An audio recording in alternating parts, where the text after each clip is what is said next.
इश्क वाला आना चाहिए। जय गुरु जी। थोड़ा सुरीला। जय गुरु जी। और सुरीला। जय गुरु जी। तो इतना भरपूर वो देते हैं गुरु जी आपको, कहाँ बेचारे बादलों से उतरते हुए अपनी तश्तरी में, जैसे होते ना एक अपना वो सिंहासन छोड़ के नीचे आए, है ना, जो उनको भी तो रस आना चाहिए ना कि हाँ देखो यहाँ प्यार वाली सारी संगत है। सो जय गुरु जी, बहुत सारा प्यार सारी संगत को और बहुत सारी मुस्कुराहट। मुस्कुरा दो। सीरियस ना हुआ करो ज्यादा, पता है सीरियसनेस से कितनी सारी बीमारियां आ जाती है ना। ठीक है, तो मुस्कुराते रहो। सो नया साल तो हमारा रोज ही होता है, every day is a new year. और जिसको कहते हैं ना कि जब आपकी लाइफ में गुरुजी आए हैं तो उनको क्या लो, दिल में उतार लो, है ना। कोई कहता है हम उनके चरणों में बिछ जाएं। चरणों में बिछने का मतलब पता है क्या होता है कि अपनी ईगो उनके चरणों में रखो, पर जब उनको बसाना है तो फिर उनको दिल में बसाओ। हम उनके चरण में तो नहीं क्या कहते हैं ना, बसा सकते। उनके चरण हमारे दिल में, तो उनका पूरा दिल हमको चाहिए। क्या चाहिए? दिल। तो ऊपर भी तो धड़कता है उनका दिल, क्या हो गया? ऐसी थोड़ी ना कि अगर वो फिजिकल प्रेजेंस नहीं है उनकी तो उनका नहीं है। वो कहते कि अरे उनके तो दिल ही इतने सारे हैं। इमेजिन करोड़ों दिल एक साथ धड़क रहे हैं उनकी, हम उनकी दिल की धड़कन बन जाए। किसकी बन जाए? गुरु जी की दिल की धड़कन। बात तो मजा तो उसी का है ना। नहीं तो वही अच्छा गुरु जी को पहले तो स्ट्रेस में, पहले तो गुरुजी को ना उसमें फंसा देते हैं हम, रिचुअल्स में। गुरुजी रिचुअल्स के नहीं है। कोई कहता है तालियां मत बजाओ आरती के टाइम, कोई कहता है छैने ना बजाओ, कोई कहता है ऐसे मत करो। जहां रूह का कनेक्शन है वहां तालियां क्या मतलब उछलो, कोई दिक्कत नहीं है, बिकॉज वो रूह का कनेक्शन होता है उस टाइम पे। जब आप आरती करते हो तो एक रूह आपकी उनके साथ जुड़ती है, आप उनका क्या थैंक यू बोलते हो उस आरती के अंदर, अपार्ट फ्रॉम एवरीथिंग।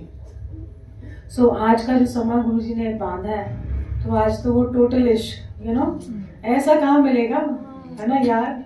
ऐसा मिलेगा कहीं यार? कहीं नहीं मिलता दुनिया में। इधर उधर सारे इंसान और रिश्ते जो होते हैं, इंसानी रिश्ते ठीक है, बट वो भी मतलब के होते हैं। जैसे माँ बाप का रिश्ता बच्चों से, एक माँ का रिश्ता होता है जो वो नहीं होता, बाप का भी होता है, बट माँ का सबसे ज्यादा अनकंडीशनल होता है, सबसे ज्यादा प्योर माना जाता है। उसके बाद बाकी रिश्ते जैसे जैसे आप एज आएगी तो वैसे वैसे आप देखोगे फीके पड़ते जाते हैं, फिर वहां आ जाता है लेन देन। बट गुरु के साथ तो कोई लेन देन नहीं है। गुरु जी के साथ सच्चा इश्क है। गुरु जी आप सबसे इतना प्यार करते हैं। उनके रंग में रंगना, और एक्चुअली रंगाते तो वो पहले खुद रंगे हुए हैं, हमको फिर रंगा रहे हैं, फिर हम रंगते हैं, फिर वो भी रंग जाते हैं। हमारा वही चल रहा है circle. Thank you Guru ji for all the moments. और कोई कहता है ना कि स्वर्ग क्या होता है, आनंद क्या होता है, तो आज आपने महसूस किया वही स्वर्ग है और वही आनंद। आप बैठे खड़े आप देखो ना, आपको सब कुछ भूल गया और सिर्फ उनका एहसास आज आपके साथ नाच रहा था। और जैसे होता है ना कृष्ण कन्हैया नाचने की गोपी के साथ, आज गुरु जी भी रस में नाचे हम सबके साथ। इतने बड़ा दर्द, इतने उनकी मेहरें बरस रही हैं हर संगत के ऊपर। यही नहीं कि जो संगत है उन्हीं के ऊपर, नॉन संगत के ऊपर भी बरसती है, क्योंकि जब मालिक होता है हमें तो पता लग गया, उनको तो पता नहीं है ना अभी।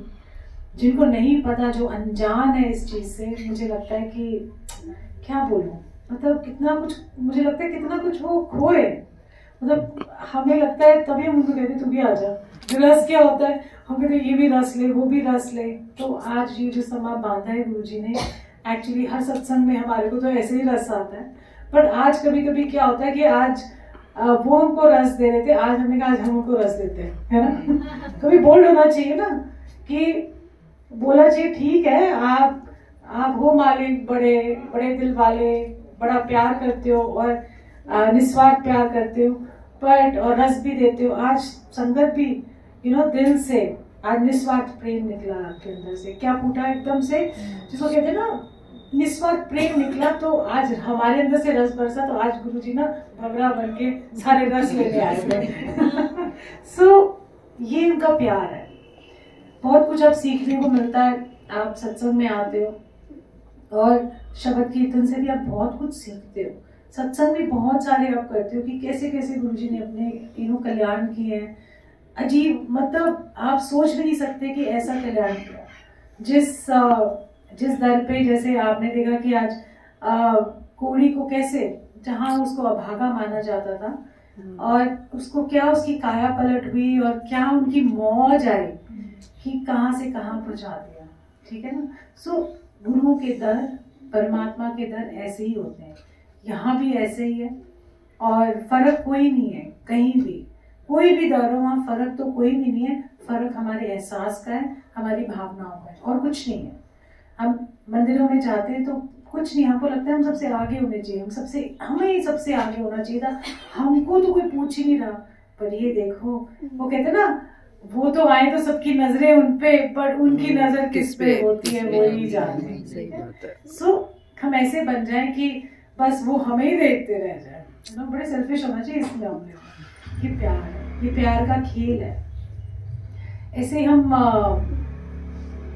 कभी कभी जब आपकी परीक्षाएं होती हैं, जो आपकी रोजमर्रा की जिंदगी है वो आपका टेस्ट ही है। आप ये मत सोचो कि अलग से कोई पर्चा डालते हैं, जो आपकी कर्म है वही आपका टेस्ट है।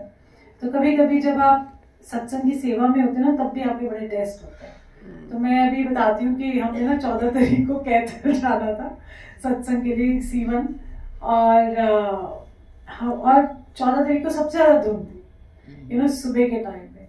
तो मैं, पूजा और आशीष गए थे, बस गए थे, हम 3 जने ही गए थे। किसको उठाऊं, किसको जगाऊं, किसको बोलूं, वो और नजारे और होते हैं। फिर तो सुबह तो पहले पूजा की सिटी पिटी घूम हो गई, 3:30 बजे करीब, दिख तो कुछ नहीं रहा, कैसे जाएंगे। मैंने कहा जिसने रास्ता बनाया है, जिसने हमको लेके जाना है, वही रास्ता बनाएगा। तो हम उस दिन हंस रहे थे, मैंने कहा आंधी हो, तूफान हो, है ना, बारिश हो, धुंध हो, कुछ भी हो, अगर गुरुजी ने एक सेवा बख्शी है तो रास्ता भी वही बनाते हैं और हिम्मत भी वही देते हैं। पर थोड़ा सा एक कदम चलो और दिमाग से डर हटाओ। जिस दिन वो डर हट जाएगा तो अपने आप देखोगे रास्ता खुलता जाता है। हम डर जाएंगे, वो इतनी ठंड में कौन जाएगा। और आज भी सब कहते ठंड है, मैंने सोचा आज तो बड़ी गर्मी हो जाएगी, ये उनकी प्यार की फरमाइश है। तो जब आप सेवा में भी लगते हो तो ये मत सोचो कि अच्छा ठंड है यार, छोड़ो क्या करना है, या आपको जब मिली है तो रास्ता भी वही बनाता है। तो इसी तरीके से आपकी जिंदगी में भी अगर आप उनकी तरफ एक कदम बढ़ाते जा रहे हो तो वो आपके लिए रास्ता खोलते जा रहे हो। आप ये सोचते हो कि मेरे लिए तो रास्ता खुला ही नहीं, आप बैठ जाते हो, वो नहीं करना। आपने क्या करना है, आपने बैठ जाना है, बैठना नहीं है, आपने चलते जाना है। कभी लग भी जाएगी तब भी ये देखो कि गुरुजी ने आपका धीरे धीरे रास्ता खोला हुआ है, और जैसे जैसे चलते जाओगे धुन मिटती जाएगी। तो जिंदगी में हमेशा सवेरा और रहेगा, कोई अंधकार आपके जीवन में भी नहीं आएगा। क्योंकि आपको ये सोचना चाहिए जब आप चल रहे होते हो इस जीवन के अंदर, एक तो रास्ता मिला है गुरुजी ने, जैसे जैसे आप चल रहे होते हो ना, तो आप ये सोचो कि गुरुजी बाहें फैला के आपके लिए खड़े हैं, तो फटाफट जाना है, फटाफट जाना है, फटाफट जाना है। Guruji is waiting with open arms for you everybody. ये नहीं है तो जो ये रास्ता है, ये जो जीवन है, कठिनाइयाँ, परेशानियाँ, ये सोचो कि जब हम आप पहुंचेंगे तो गुरुजी ने कैसे वेलकम करना है, आ जाओ। और फिर क्या लगाना है, गले लगाएंगे हमने। तो वो जो शब्द है ना, कब गल लावेंगे, तो वही है कि तू जिंदगी का रास्ता चलते जा, एक एक दिन निकलते जा, एक एक दिन उठ जा सुबह, अच्छा है बुरा है दिन, पर तूने निकलते जाना है, क्योंकि मैं तेरा इंतजार कर रहा हूँ। कौन कर रहा है हमारा इंतजार, गुरुजी। सो तो आप ये देखो, बहुत लकी हैं हम कि हमें ये लाइफ मिली है। हम बहुत लकी हैं कि हमको ऐसे गुरु मिले, उनकी एक छवि मिली, एक ये जो रस गुरुजी ने हमको दिया है हमारी लाइफ के अंदर, ये सब दिया। तो कभी भी मत सोचो कि परेशानी आ गई तो देखो लाइफ हमारी कितनी बेकार है, ये जीवन खराब है, इससे अच्छा तो मौत होती है ना। कई बार आपके मन में आता है ख्याल, पर वो भी नहीं आना चाहिए, क्योंकि ये बड़ी मुश्किल से ये जीवन मिला है, ठीक है ना। वो कहते हैं ना, देवते भी तरसते हैं, जब ये देवते तरसते हैं तो हम क्यों इसका अपमान करें? ठीक है, परेशानी आएगी, बहुत कुछ आएगा, बट आपने ये याद रखना है कि वहां पर मेरा गुरु इंतजार कर रहा है। सो जो ये रास्ता जो आप तय करोगे ना अपने जीवन का, टेढ़े चलो मेढ़े चलो, कभी फटेहाल हो जाएंगे, कभी कांटे पीछे होंगे, ऐसा नहीं है क्योंकि रास्ता में दिखाया हमें नहीं पता, तो कभी कांटे पीछे होंगे, कभी आपको फूल मिल जाएंगे, कभी आपको पत्थर मिलेंगे, कभी कोई आपको खींचेगा इधर से, खटाक खटाक खटाक जोर से खींचने की कोशिश करेगा, बट नहीं, क्योंकि आपको पता है कि मेरा गुरु मेरा इंतजार कर रहा है, मैंने पहुंचना है। तो ये जीवन का सफर आपने अच्छे से तय करना है। ये नहीं समझना कि ये जीवन बेकार है, हमको तो मरना ही अच्छा है, हमको तो यही अच्छा है, हमारी जिंदगी क्या है, कोई ठीक ही नहीं हो रही प्रॉब्लम, ऐसा नहीं है। सबकी लाइफ में है और हर इंसान के, कोई किसी को बताता है, कोई किसी को नहीं बताता, बट बताने की जरूरत भी नहीं है क्योंकि आपको अपनी लड़ाई लड़नी पड़ेगी। और किसके साथ लड़ रहे हो? गुरु जी के साथ। गुरु जी आपके अंग संग है, तो आपको हथियार भी वही देते हैं, कहते चल हम लड़ ले, चल ये ले, अब ये ले। कभी गधे की जरूरत होती है, वो गधा, वैसा गधा नहीं नॉट डॉगी। सो और कभी तलवार पकड़ा देंगे, कभी तीर कमान बनाएंगे, निशाना लगा देंगे। हथियार कैसे हथियार है कि आपको स्ट्रॉन्ग बनाने के लिए।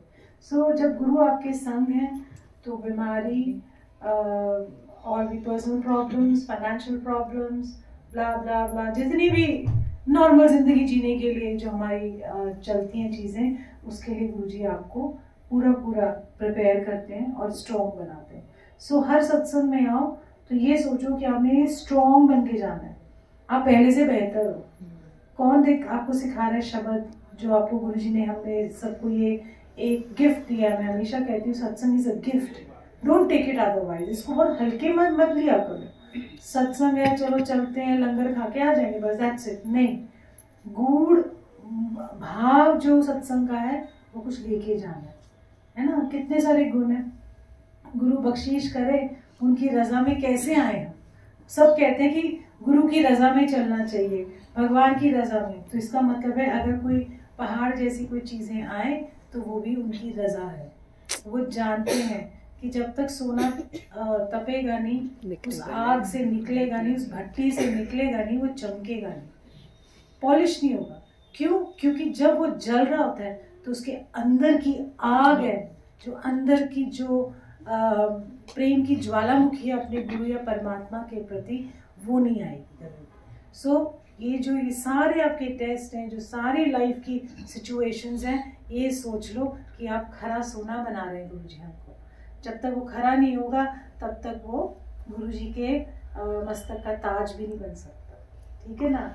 या हम उनके गले की चेन भी बन जाए, चेन तो पहनते नहीं थे guru ji. Anyway, doesn't matter. What I am trying to say is कि जब उनके ऊपर हमने सजना, या हमने जिसके लिए कहते हैं ना, वो खुश हो जाएंगे कि सारी संगत उनके सर का ताज है ना।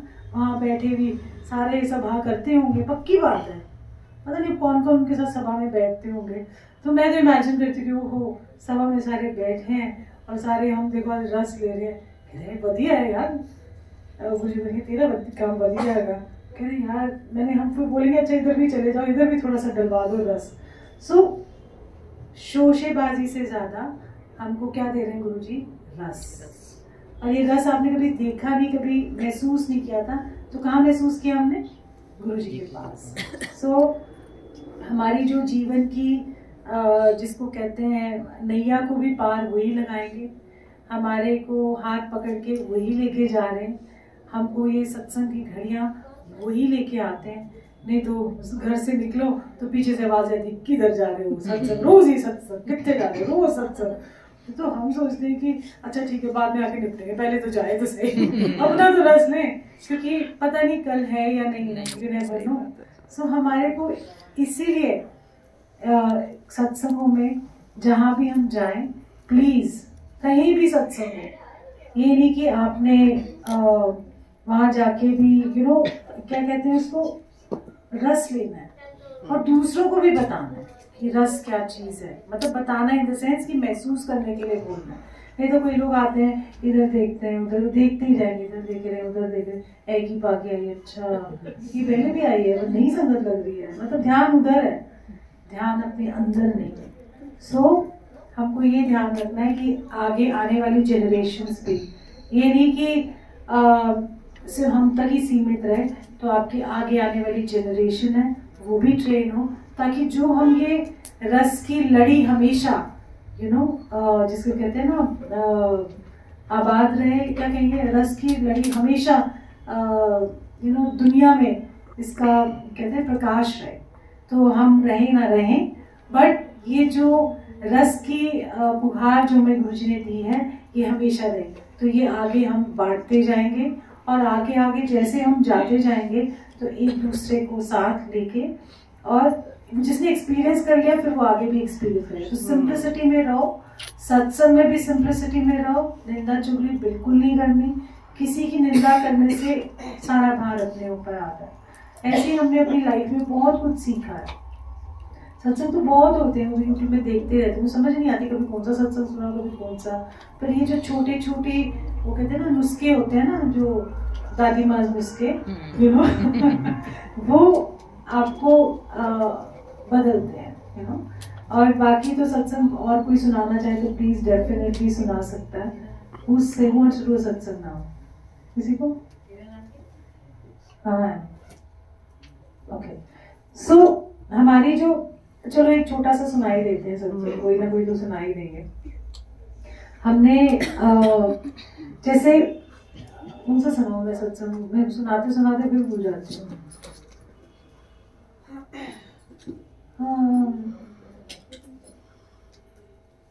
मुझे नहीं आ जाता था। आ जाओ, आपने सुनाना है किरण आंटी सत्संग, आप सुनाओगे? आ जाओ। हाँ जी बोले तो अब गुरुजी का हुक्म है। प्लीज प्लीज, आपको तो मैंने बहुत टाइम बाद देखा।